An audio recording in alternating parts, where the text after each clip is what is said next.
Hi, this is Bernie, your Uber driver. I'm between rides right now, and I wanted to comment about the Green New Deal.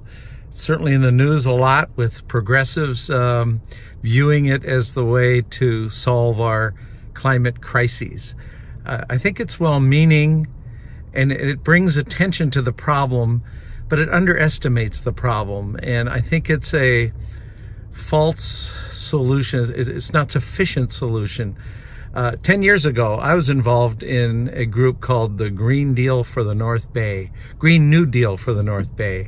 And it was a similar effort by people mostly who came from the peace and justice point of view as progressives who wanted to join up with environmentalists, and I considered myself one, to come up with a political coalition that would have enough clout to really impact the politics of the time.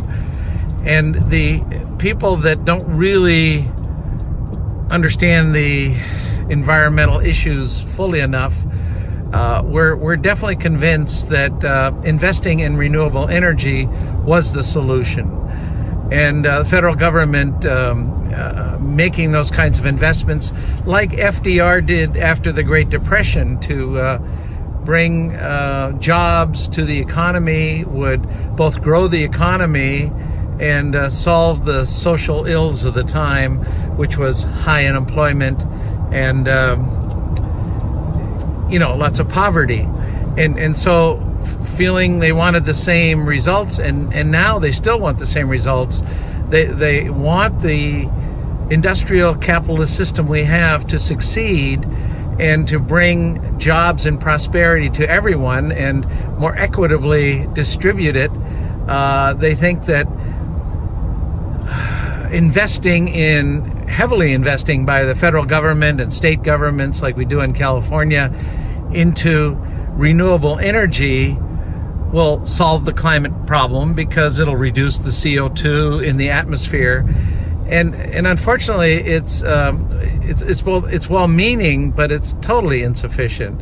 And I'll get into this in other programs, but renewable energy gets conflated with electricity. And electricity is not the only energy used, but even with electricity, there's no such thing as clean or renewable or non-polluting or green energy. All that energy does require conversion of the solar radiation or the wind or the tidal energy that's free and renewable, but the investment in the equipment needed to turn it into electricity, that's not clean. That's not renewable. There are no wind farms generating enough electricity to fuel the mining, the manufacturing, the distribution, the installation of new wind farms. If there were, that could be renewable, but it's not. And the problem is clearly even much bigger than climate change. Climate change is one of the symptoms. And the reality is that all economic growth, which is fundamentally taking elements of nature, living things, turning them into dead commodities for profit. That's our capitalist system. And I've come to see how all economic activity is ultimately at a cost to the environment. And we can't have both a sustainable, renewable future and have economic activity in our industrial ways.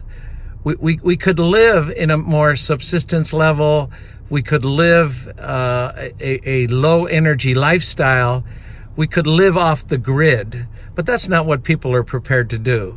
What people want to do is vote in a solution that they have been told will fix everything. And of course, it's a total illusion. It's actually quite ridiculous.